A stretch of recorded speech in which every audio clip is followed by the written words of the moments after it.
সারা দেশে যথাযোগ্য ধর্মীয় ভাব গাম্ভীর্যের মধ্য দিয়ে ঈদুল আজহার জামাত অনুষ্ঠিত হয়েছে। ১৯৮তম ঈদ জামাত হয়েছে ঐতিহ্যবাহী শোলাকিয়া মাঠে। এছাড়া আরেক বড় ঈদগাহ দিনাজপুরের গোরে শহীদ ময়দানে অনুষ্ঠিত হয়েছে জামাত। প্রতিনিধিদের পাঠানো তথ্য এবং ছবিতে ডেস্ক রিপোর্ট। ভোরের আলো ফোটার আগে কিশোরগঞ্জের ঐতিহ্যবাহী শোলাকিয়া ঈদগাহ ময়দানে যেতে শুরু করেন মুসল্লিরা। সকাল ৯টায় বড়বাজার জামে মসজিদের খতিব মুফতি আবুল খায়ের মোহাম্মদ সাইফুল্লাহ দেশের অন্যতম বড় ঈদ জামাত পরিচালনা করেন। এটি ছিল শোলাকিয়ায় ঈদের ১৯৮তম জামাত। এই জায়গায় নামাজ পড়ে আমরা খুব তৃপ্তি পাইছি। সব মুসলমানের জন্য দোয়া করছি।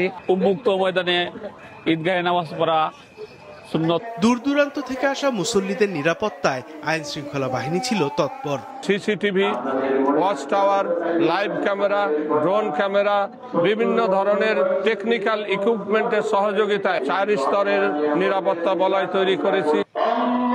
এর আগে সকাল ৮টায় দিনাজপুরের গোরে শহীদ ময়দানে ঈদের জামাত অনুষ্ঠিত হয়। বৃহৎ এই জামাতে নামাজ আদায় করেন জেলার ১৩ উপজেলা সহ আশপাশের জেলার মানুষ।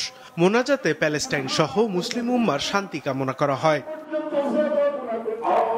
এদিকে চট্টগ্রামের জামিয়াতুল ফালাহ জামে মসজিদে সকাল ৭:৩০টায় অনুষ্ঠিত হয় প্রধান ঈদ জামাত। কুরবানির একটা পশু জবাই করে যে ৩ ভাগ করতে হয়, একটা নিজের জন্য, একটা গরিব আত্মীয় স্বজনের জন্য, আর একটা হচ্ছে অসহায় দুস্থদের জন্য।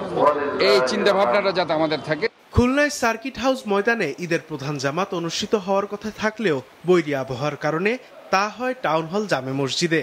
এছাড়া সিলেট, পাবনা, বাগেরহাট, গাজীপুর, কক্সবাজার সহ দেশের সব জেলায় ঈদের জামাত অনুষ্ঠিত হয়েছে। সাদেকুর রহমান সিদ্দিকী, মাছরাঙ্গা, নিউজ ডেস্ক।